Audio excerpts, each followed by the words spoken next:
Ka General Council ban jied igi nongkit kam thymmai jong aseng san perthai ka UDP ka badan khat ar ngot ki MLA hapo ka ying dorbar thau an kan long ha ka khat ar tarik Nailar arjar pulai hapo ka office rai kam jong ki ka badan habom file road laim khra. Kani ka General Council kala day ban long house number dab hadin ba ka samoi trai kam jong ki kala kot hau banai Nailar Henry ki khlam la ban pendap wat la ka riti trai kam kala kranshai ka day namar ka election MLA.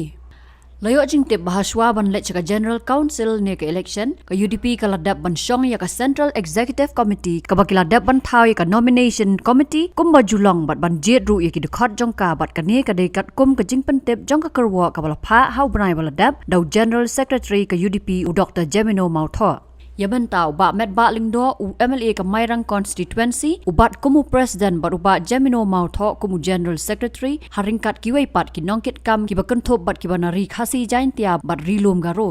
Ka Kyrwoh kala angru baki ni ki dekhot ki ban khmi ha ka ban jied ki nongkit kam jong ka kunhun trai kam bat thymmai ha ka arf khandai tereng ki kenthop ya ki president ki secretary jong Baroki district ki president bat secretary ka youth wing ka women's wing ka farmers wing bat prangot ki dekhot jong aseng president ka seng ex officio general secretary ex officio bat henriu ngot ki wei pat ki bakenthop yo ba renekton lingdo tongkhar uba PT saukme uba mineral bonds im uba New York ki sungo bat arngot narilum garo.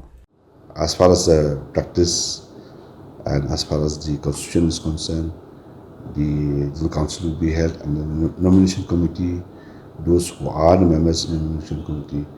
will have a say as far as this part is concerned. Not only president but other office bearers also of the party. The practice is as such that we never have an election in the UDP. It is by